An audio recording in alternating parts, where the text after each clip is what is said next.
relations in the Syrian city of Khan Sheikhoun. The hospital staff over in Turkey, where some of the victims were taken, have said that the symptoms are consistent with sarin gas, which is a deadly nerve agent. And I believe you know, I'm a combat veteran, and just on a personal note, I had gone through a safety briefing as we were steaming into the Gulf. This was way back before Desert Storm, but the safety briefing was on the effects of sarin gas. And this is just my personal opinion, but I consider it probably be up at the top of the list of the worst ways to die. Trump responded to this by authorizing TLAM strikes from 2 U.S. Navy-guided missile destroyers, the USS Porter and the USS Ross. These 2 ships commenced firing at 0345 local time.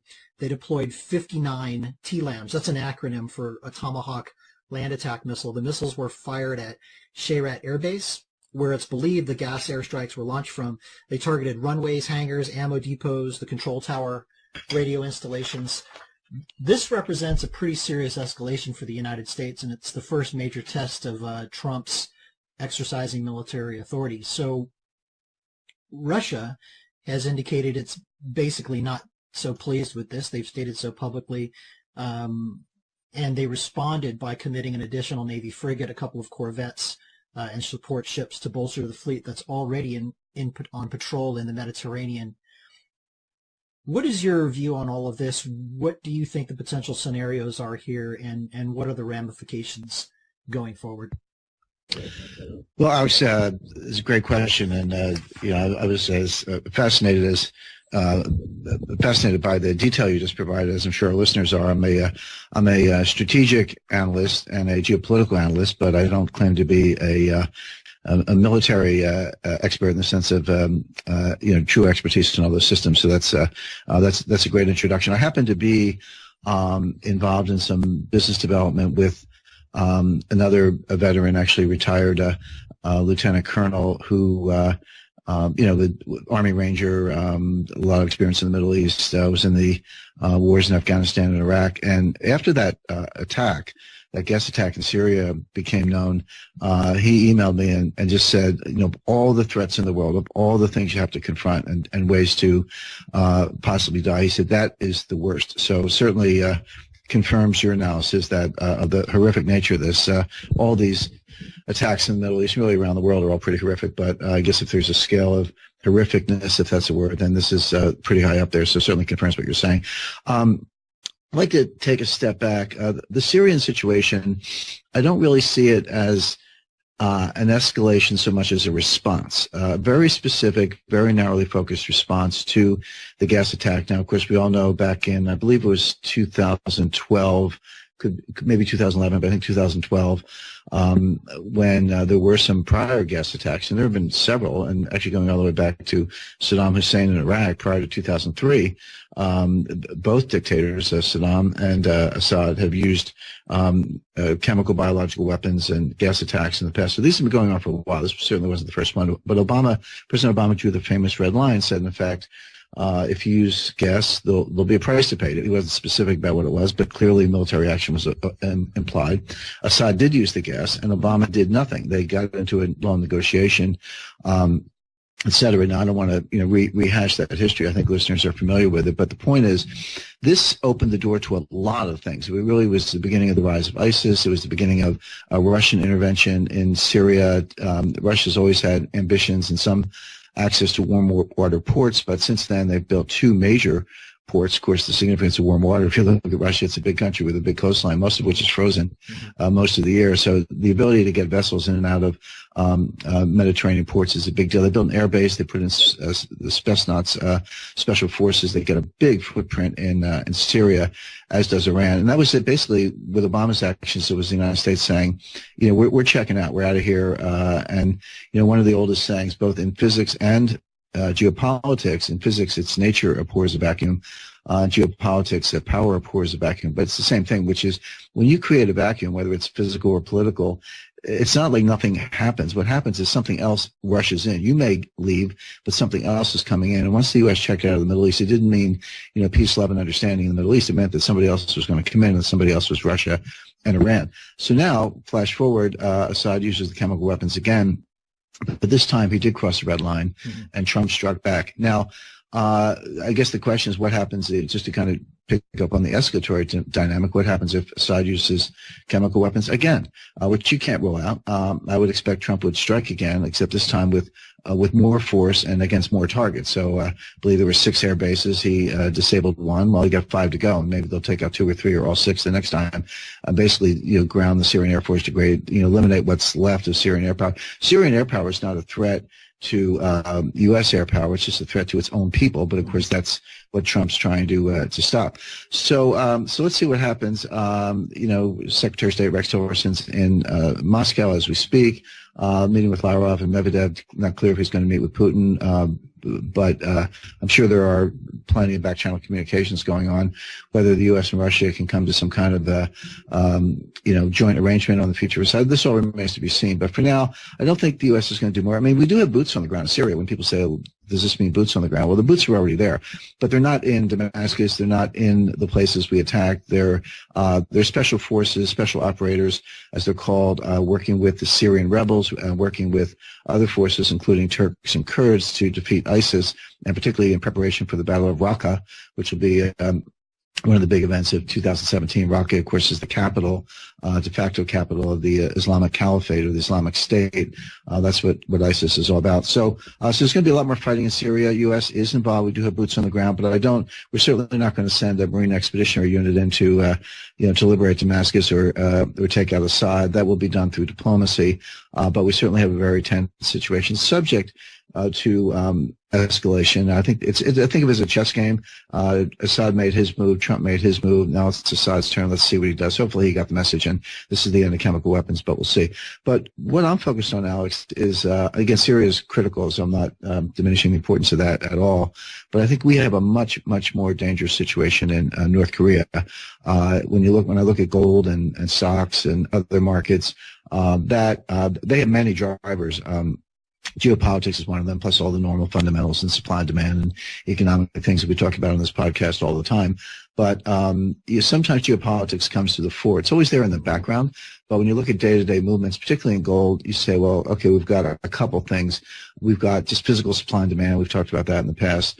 We've got, Federal Reserve interest rate policy, because, gold famously has no yield. Of course, my answer to that is it's money. It's not supposed to have a yield. Money has no yield.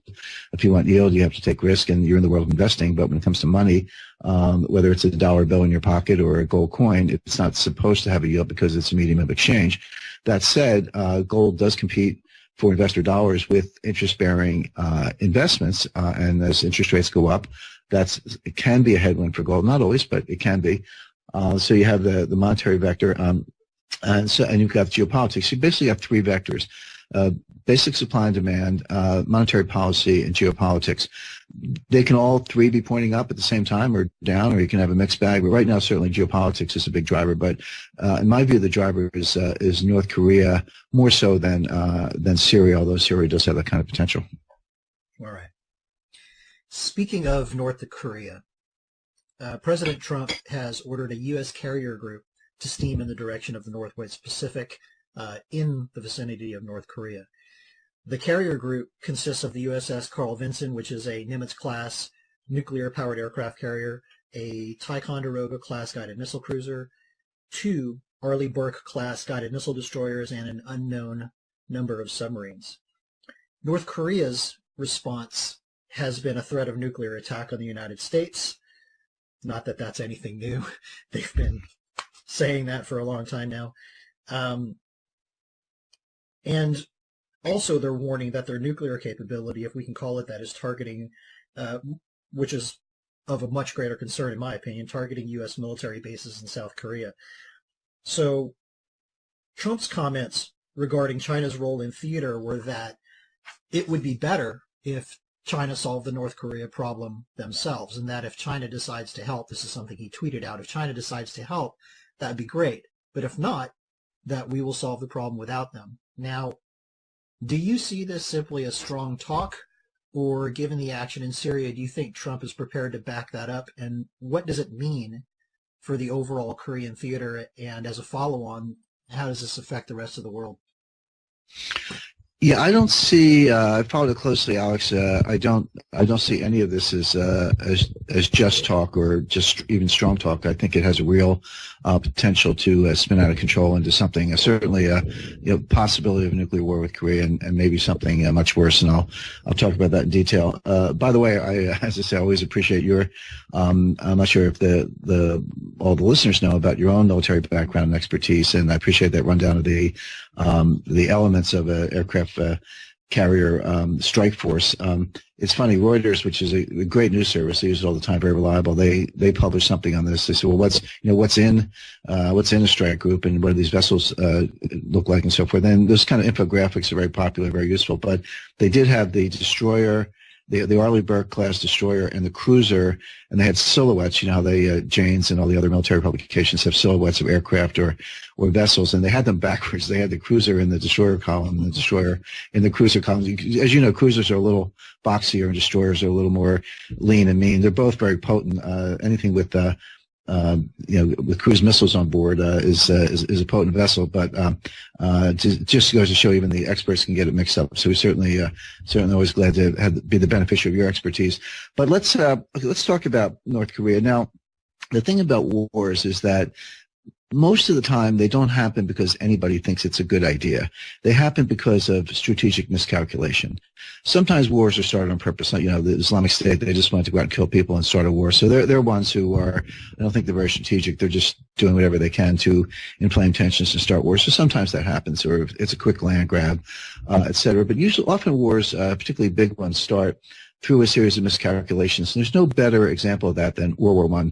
I've studied World War I very closely, and the number of times I picked up a 700 or 800 page book on World War I and got like a third of the way through and just threw it down and shook my head, couldn't finish it, or at least had to put it off for a while because it just makes no sense. I mean, the history is good. You can understand the history. You can follow the chronology and the battles and all that, and you know what happened, but why did it happen is there really is no good answer to that. And for example, if you say in June of 1914, early June 1914, when tensions were high, if you had sat down with the crown heads of Europe, Franz Joseph, Emperor of the Austro-Hungarian Empire, and Kaiser Wilhelm II, Emperor of the German Empire, and Tsar Nicholas, Emperor of the Russian Empire, and the Sultan in in Istanbul, Constantinople, the Ottoman Empire. So sat down with all the crown heads of Europe and said, hey, I've got a good idea. Why don't we start a war that will kill 20 million people, cause all four of your empires to collapse,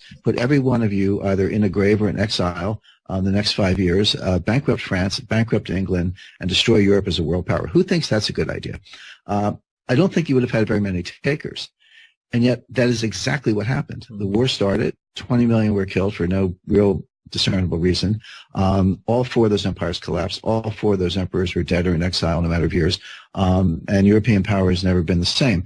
And so it shows that there was no strategic calculation. There was no foresight. There was no real understanding of what they were doing. They just got caught up in an escalatory dynamic. Everybody thought the war would be short. Everybody thought they would win, et cetera. And none of that turned out to be true. Same thing with the Iraq War in 2003. I mean, you look at Saddam Hussein, all he had to do was let the weapons inspectors in. Now, he didn't have weapons of mass destruction. He had in the past. He definitely had. This is not debatable. I mean, it's all very well established. He did have a nuclear weapons program. He did have chemical and biological weapons programs. He actually used those chemical weapons. It's all very well documented.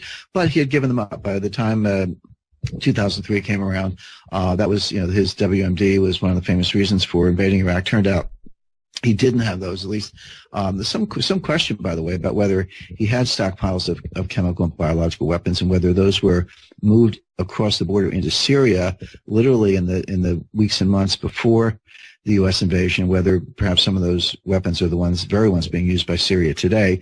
That's one I haven't been able to get good answers to. I've spoken to people with top secret beyond security clearances, trying to probe that a little bit, and you don't get a straight answer, which tells me that maybe it's true, but I can't prove that. It doesn't matter. The point is, by the time we got to Iraq, those weapons were gone, and the evidence was clear that he had given up his nuclear ambitions in the early 90s. So there were no WMD in Iraq. That's just a fact. And so the question is, well, if he didn't have any WMD, and remember Bush 43 said, if you let the weapons inspectors in, we won't go to war. And he didn't, and we did go to war, and he ended up hanged after hiding and fighting and hiding and being captured and put on trial. He ended up hanged. And so you say, well, gee, why didn't he just let the inspectors in? That would have put an end to it. Well, the answer was he didn't believe us. He thought Bush was bluffing. He said, hey, you guys will never be dumb enough to come in here. Besides, I'm your checkmate against the Iraqis. And he wanted to pretend he had WMD so the Iraqis wouldn't mess with him.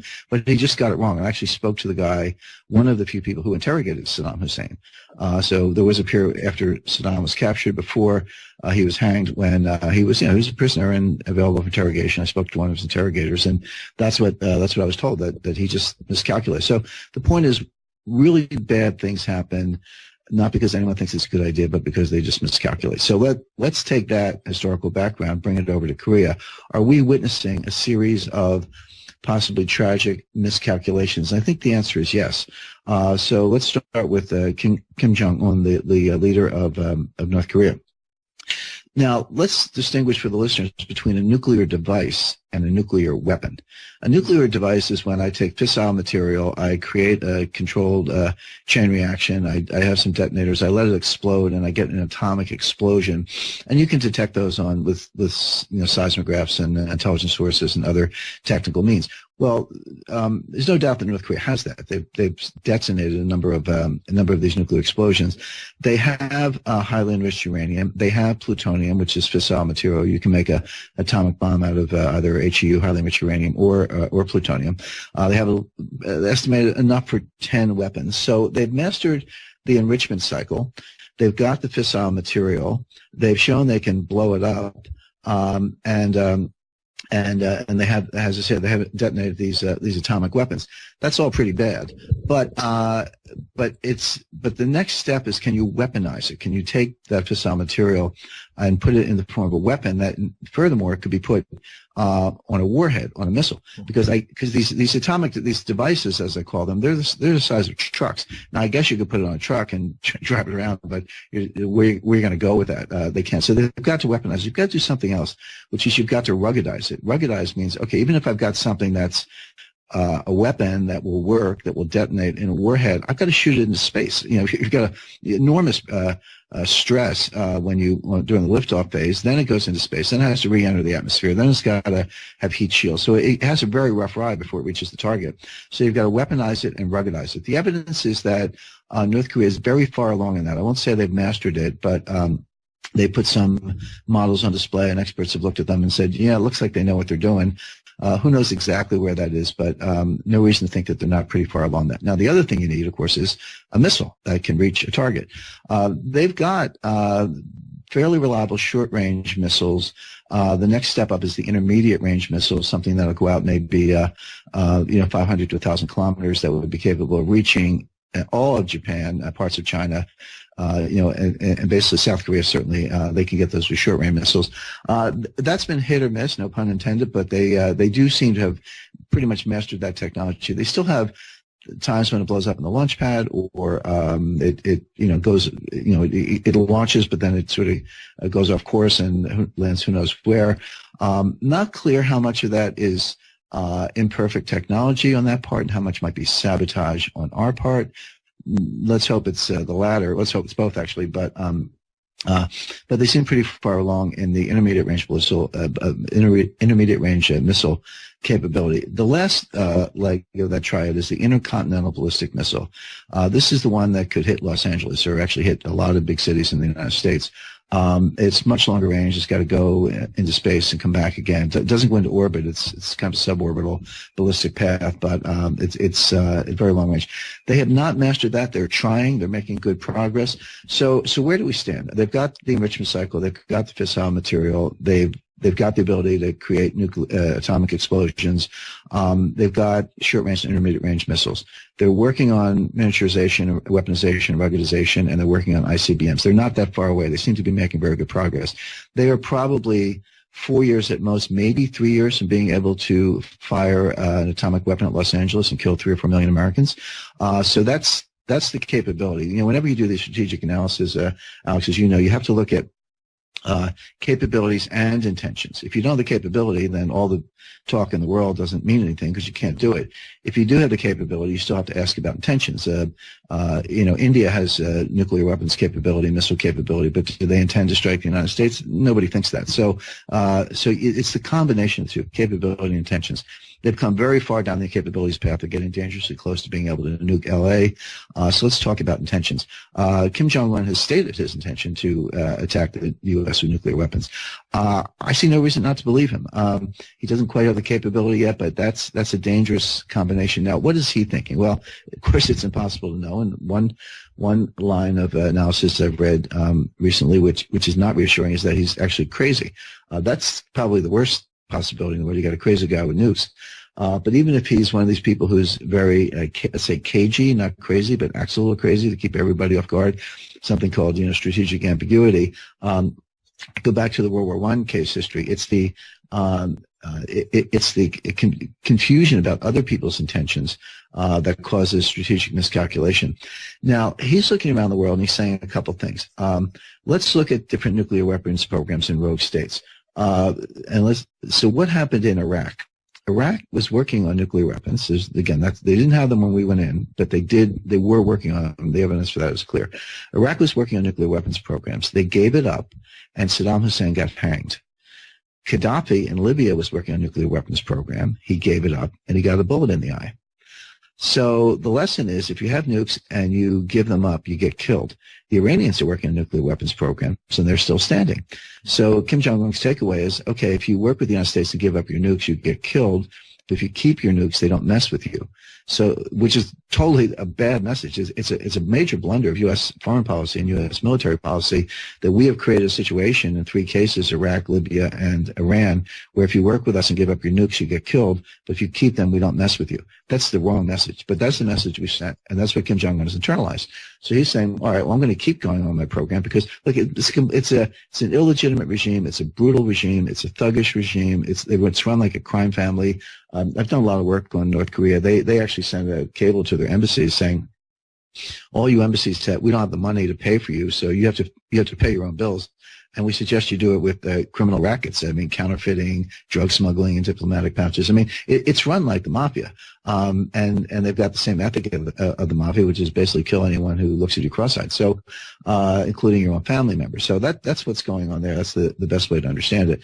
So Kim Jong-un, one lesson is, keep going with the nuke program because the U.S. won't mess with you. So, and if he actually perfects it, meaning has reliable ICBM technology, miniaturization, all the things we just talked about, you definitely won't mess with me, because if you do and you don't disable the whole program, I will send a nuclear missile to Los Angeles and kill millions of Americans. So good luck with that. So that's the first thing he's thinking.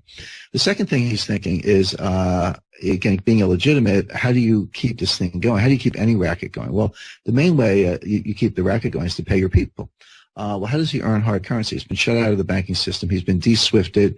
Just a quick footnote on that. SWIFT is is basically the central nervous system of the international banking system. It's a message traffic system run in Brussels, and this is where all the big banks in the world exchange money. And when Deutsche Bank is sending $1 billion to Citibank, it goes through SWIFT. When someone's exporting an oil tanker and is waiting to get paid, however many hundred millions of dollars for the cargo, that goes through SWIFT, whether it's dollars, euros, Swiss francs, yen, etc. All that message traffic goes through SWIFT. Well, in 2012, during what I call the first Iran-U.S. financial war, we worked with our allies to what we call de-SWIFT Iran, basically kick them off the SWIFT payment system. So you can ship all the oil you want, but you can't get paid. So North Korea, needless to say, is the second country to be de-SWIFted. It's a pretty extreme remedy. It's like cutting off oxygen to a patient in an intensive care unit. They're probably going to suffocate, and that's what's happened to them. Now, there are ways around that. You can use front banks. So if a Chinese bank is willing to send message traffic, wire transfers, basically on behalf of North Korea without disclosing the beneficial party. You're supposed to do that, by the way. There are these forms, MT 201s and so forth, where you put you put the sender, the recipient, the account information, the amount, the currency, all that stuff. But there's a line at the bottom for beneficial holder, which is if you're acting as agent for somebody else, just leave it blank. That's one kind of fraud. But the Chinese might leave those blank for North Korea, and by the way, the Russians. And I just learned the other day the Malaysians have been doing something similar. Anyway, be that as it may, the U.S. obviously knows this as part of our intelligence gathering. So what we're saying, just to dial it up, going back to your escalatory dynamic, we're saying to the Chinese banks, hey, if you front for North Korea, we're going to kick you out of the U.S. payment system. That's a big deal because these Chinese banks obviously need access to the dollar payment system. So that's really putting the screws to North Korea. I'm sure that's what was discussed in part between President Trump and President Xi at the Mar-a-Lago summit a few days ago, which is, behind closed doors, which is we're about to get serious, and we will put pressure on you directly if you don't help us. And then Trump's been tweeting about this. So leaves out the details. You can only do so much on Twitter, but it's pretty clear what's going on. Now, so we're putting pressure on North Korea. Now, here's where the strategic miscalculation comes in. Oh, by the way, I just want one more aside. So the way North Korea gets the money to pay their people is by selling weapons to Iran. Going back to the Iran portfolio, the North Korean scientists are further along than the Iranian scientists. Iranians have got the enrichment cycle down. They're under a lot of scrutiny. Their missile program is coming along. But all these technological items I mentioned, weaponization, ruggedization, miniaturization, ICBMs, the North Koreans seem to be further along than the Iranians. So the North Koreans are selling that technology to the Iranians. That's a separate story. Save that for another day. But they're getting paid in gold. This is why there's very strong physical demand for gold. There's something that has emerged. I've written about this for one of the think tanks in Washington. I call it the axis of gold. And it's basically Iran, China, Russia, and Turkey, and I would include North Korea as a sort of auxiliary member. The story of Russia and China acquiring gold as an alternative to the dollar to build up their reserves as insurance against inflation, all the reasons that any investor might want gold, which all apply. That is a big story. We've talked about that a lot in the past. But there's another reason, which is to avoid sanctions, avoid interdiction. As you know, with gold, it's not physical gold we're talking about. It's not digital. You can't hack it. You can't erase it. You can't interdict it. It doesn't go through SWIFT. You just take the bars, put them on a plane, fly them to Shanghai or Pyongyang or Moscow or Tehran, wherever they happen to be going. And you need very good intelligence to know where it is. And even then, are you going to shoot down a plane? Probably not. So that gold gets around. So that's how these guys are paying each other outside the message traffic system that is de facto controlled by the United States. So there's a big demand for gold coming from that vector. So North Korea is getting gold. And then you can use that to bribe people and pay them off, or use it to buy other things, use it to buy imports. They're like luxury goods. These guys, I say these guys, I mean, North Korean military leaders and intelligence assets and the people, the leadership, the people that Kim Jong-un has to keep happy, they like their fancy watches and fancy cars as much as anybody, and you can import that stuff with gold. So there's a gold trade going on there. So Kim Jong-un's got two big reasons to keep his program going. One, he believes that if he perfects it, the U.S. won't mess with him and he can perpetuate his regime. Two, he can sell the technology for gold and keep his people happy and protect his regime. So he's like the godfather sitting up there. Here's the problem. The United States is not going to allow him to nuke Los Angeles. Mm-hmm. He might say, I just want the capability because you guys won't mess with me. But the answer is no, you're not going to get the capability. You can't gamble with Los Angeles. You can't even take a 1% gamble with Los Angeles. You can't take a fraction of 1%. This was something called Dick Cheney called the 1% doctrine, which meant that even when the risks are existential, you can't take even a minute fraction of 1%. You can't make that bet. You have to eliminate it. Mm-hmm. So Kim Jong-un is on a course to get the weapons. The U.S. is on a course to prevent him from getting the weapons. Each side misreads the intentions of the other. Now, here's where it gets really interesting, where I think war can be imminent. How do you actually root out this program? Well, there's an old saying, if you shoot the king, don't miss. Meaning, if you try to assassinate a leader, shoot the king, in other words, and you miss, you're dead. They're going to come back to you. This is what happened with Hitler, with the Will Slayer plot, when they actually got a briefcase bomb, 2 inches from Hitler, and it blew up. But the briefcase had been moved behind an oak panel at the last minute, and Hitler was injured and wounded but not killed. And then, of course, that was bad news for all the perpetrators because they all got killed. So if you shoot the king, don't miss. So if we, the United States, are going to take out the North Korean nuclear program, we've got to get it all. We can't leave them with any fissile material. We can't leave them with any missile launch capability. We can't leave them with any reactors, et cetera, because they'll just come back and get us. And there are a lot of ways to do it. I've been talking about the ICBM in Los Angeles as the existential threat, but they could unleash a military barrage on Seoul, Korea. I've been to Seoul a number of times. It's very close to the North Korean border.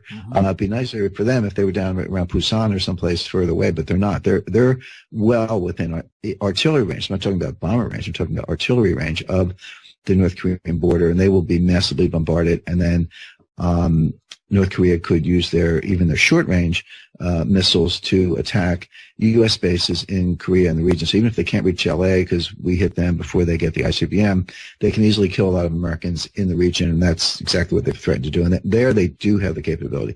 So if we hit them, we've got to take out everything, or else the retaliation on us and the South Koreans and probably the Japanese and others will be pretty horrendous. So if you shoot the king, don't miss. So what does it mean when I say don't miss? Well, this stuff, the North Korean stuff, is underground. It's buried. It's in mountains. It's heavily fortified. We do have these GBUs, these bunker buster bombs, and we've been working on that. But you might, if we give them more time and let them burrow in deeply and dig more tunnels, we might have to use tactical nuclear weapons.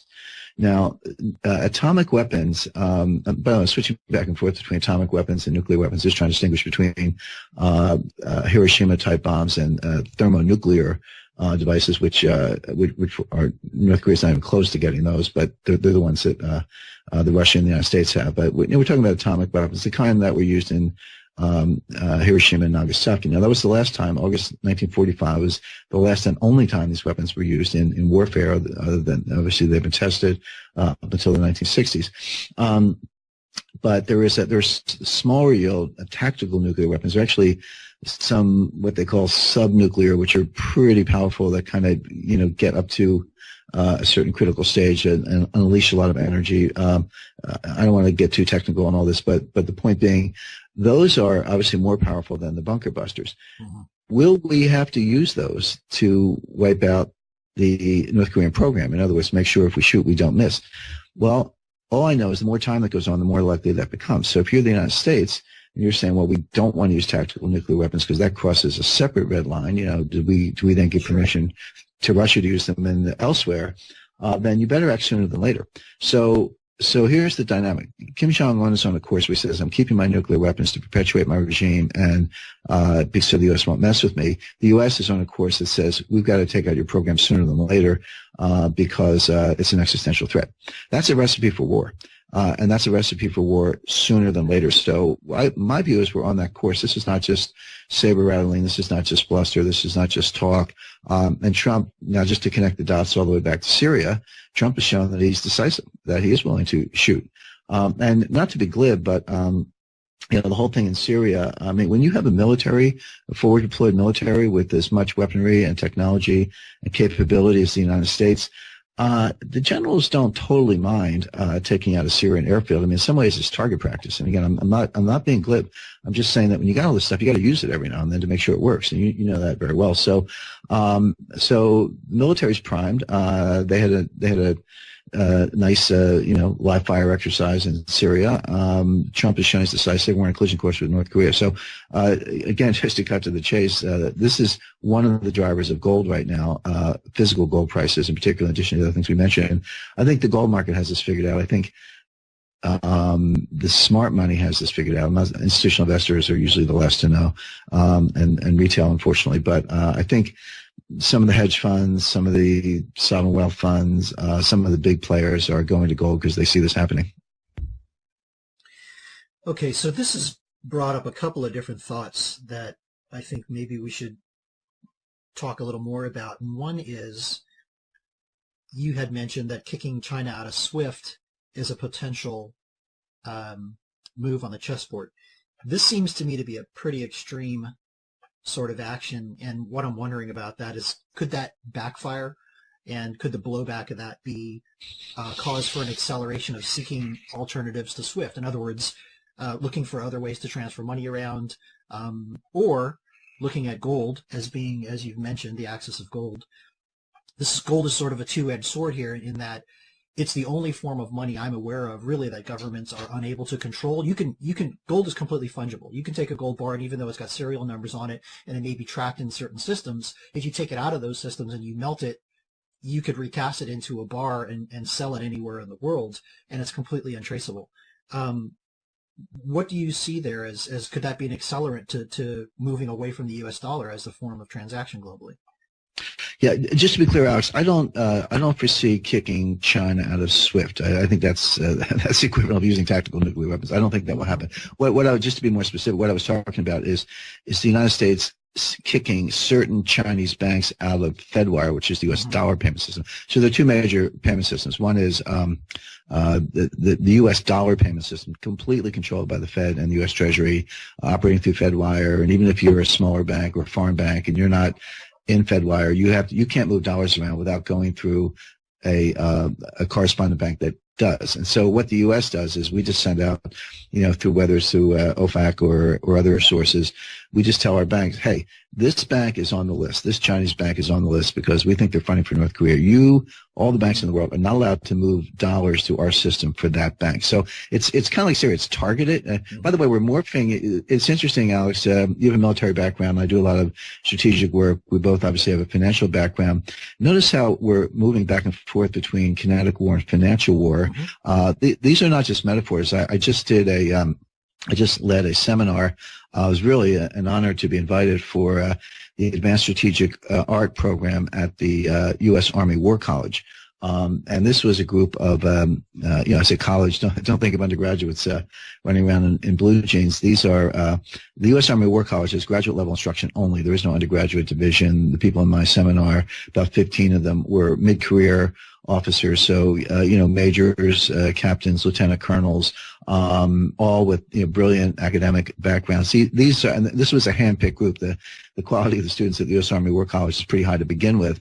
This was a select group of people who have been identified for their potential as strategic thought leaders. So these will be the future, future generals. These are officers who will end up in the National Security Council, cabinet level, under secretary level positions, NSA, etc. So really the creme de la creme of strategic thinkers. I was invited in to do a financial warfighting seminar, and we had it at the historic. We held at the historic 69th Regiment Armory in New York. There, the U.S. Army War College is in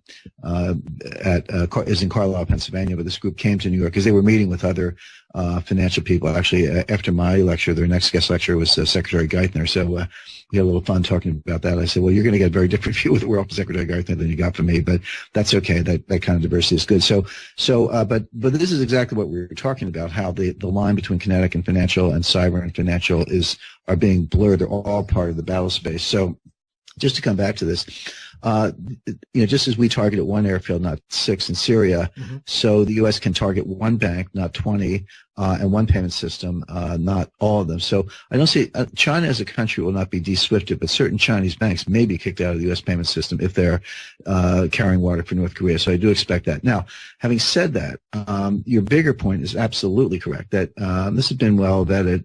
Russia and China are building up their gold reserves, starting to do business in each other's currency. So if Russia ships energy to China, they're willing to get paid in yuan.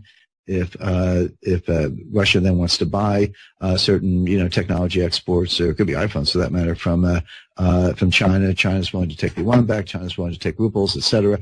So they're already kind of getting away from the dollar, but they're also building payment systems.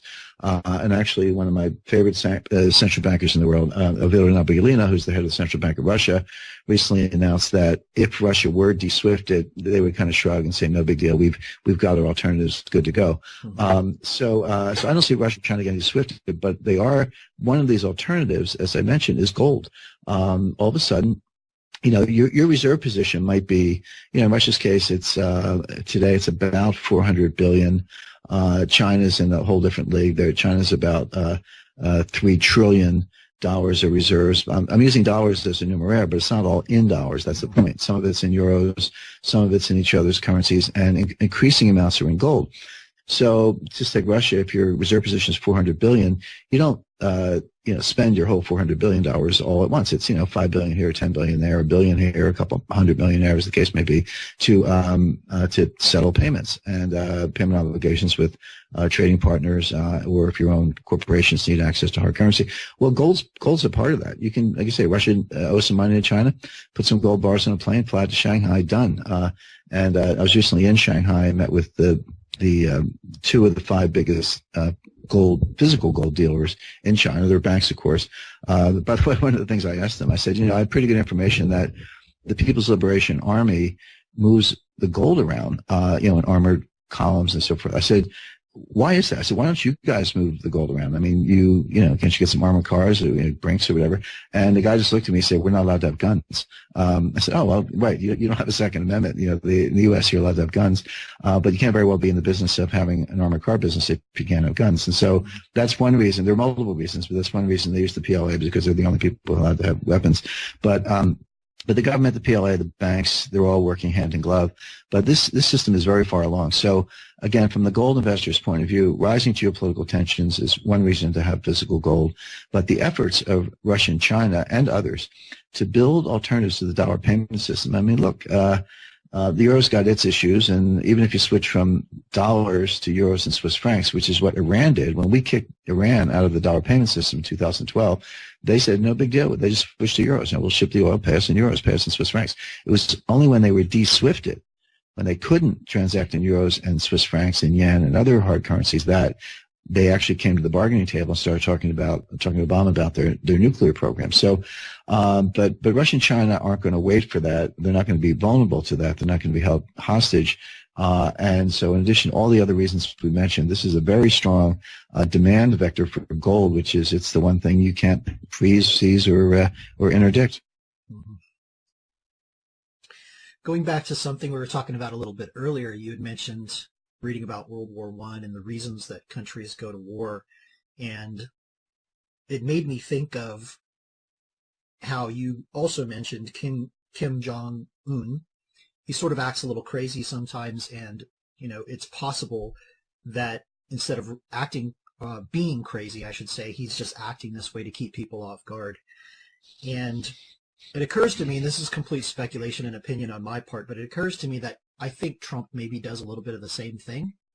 And so if that's true, what we have here is two individuals who sort of act a little crazy, but at the end of the day, they're playing it with very serious stakes at hand, and both of them, to some degree or another, have a need to prove that what they're saying is the truth and they should be taken seriously. So that seems to me to be a pretty volatile mixture. What do you think about that? I agree completely. It's volatile and unpredictable. I wouldn't draw the parallel, meaning Trump's pretty smart in my view. He's not crazy, and when we say he acts crazy, what we really mean is that he acts in an unpredictable way. Mm-hmm. So that's that can be a good thing. Keep your opponents and adversaries off guard. People never know what's coming. Forces them to pay attention. Forces them to listen to you. So I would describe Trump as situational, mercurial. He's certainly shown an ability to just do a 180 and not look back. I mean, no better example than Chinese currency manipulation. Remember during the campaign, China is a currency manipulator. They're stealing our jobs. And when I'm president on day one, I'm signing an executive order declaring China a currency manipulator.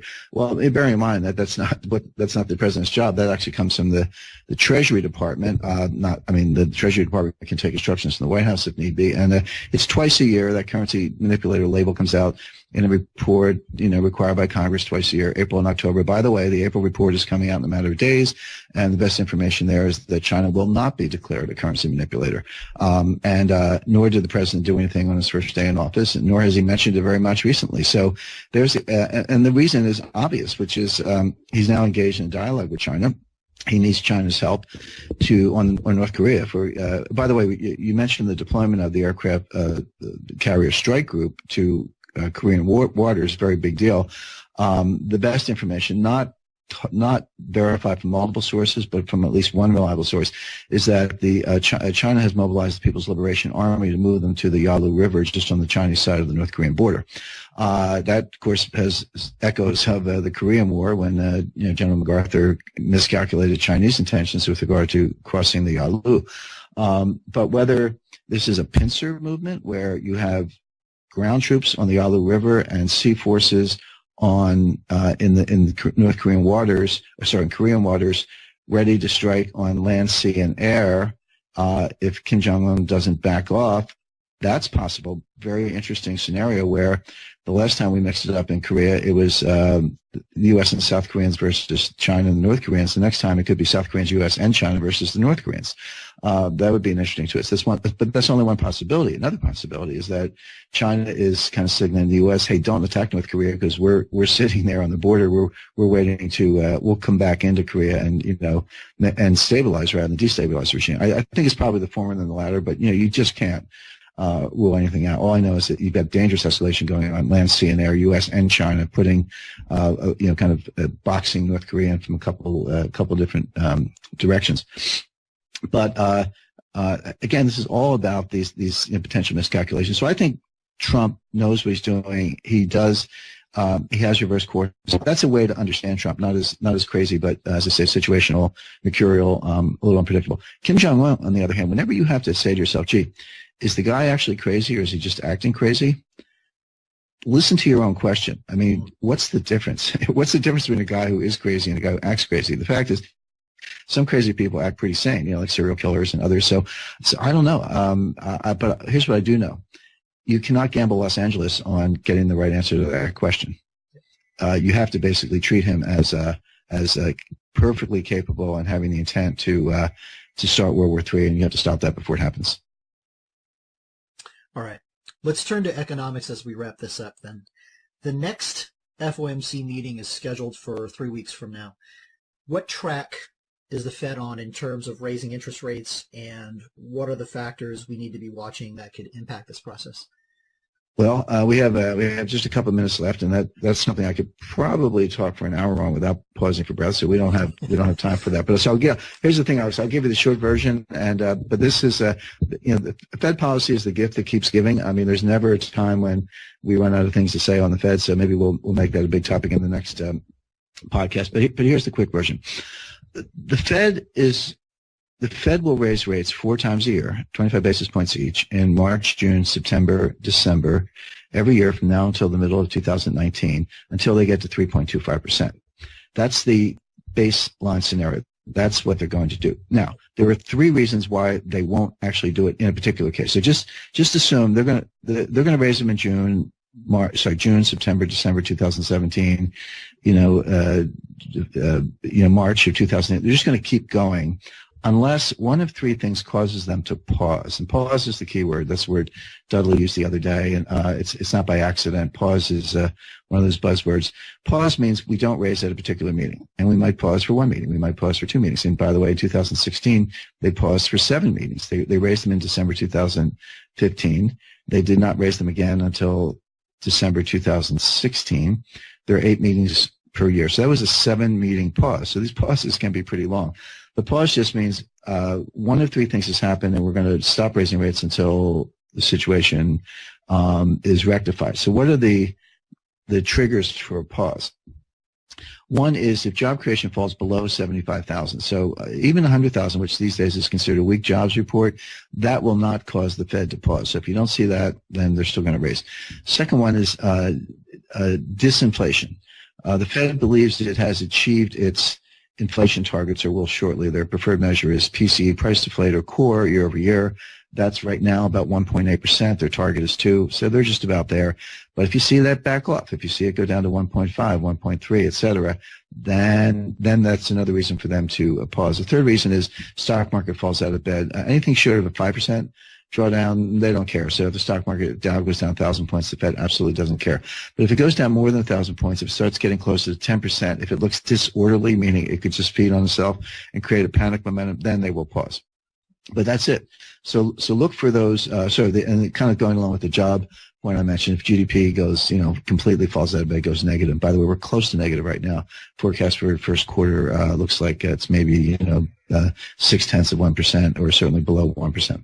So if you see job creation below 75,000 or GDP, going negative, if you see a disorderly route in the stock market of between 5 and 10% heading south, or if you see disinflation where PCE core deflator year over year starts going down significantly back down to the 1.5% area, or certainly any two of those, then the Fed will pause. If you don't see those things, and right now I don't, right now those things are not happening, then the Fed will raise. So I've got them raising rates in June, and I'll take September one step at a time. But if those things don't happen, then they would raise in September. But here's the problem: the Fed is raising rates for the wrong reason. The Fed historically, there is a high correlation between Fed rate hikes and an expanding economy. Well, that makes sense, right? The Fed sits there, they watch the economy grows, unemployment goes down, labor markets get tight, inflation picks up, the whole thing's getting a little hot, the Fed thinks they got to cool it down, so they raise rates, and then same thing in reverse, they raise them too far, the economy cools down, unemployment goes up, inflation cools down, and they go, oh gee, we better cut rates. That's a normal business cycle. The Fed does not lead the business cycle, they follow it. They raise rates when the economy's hot, and they cut rates when the economy's cool. Pretty simple.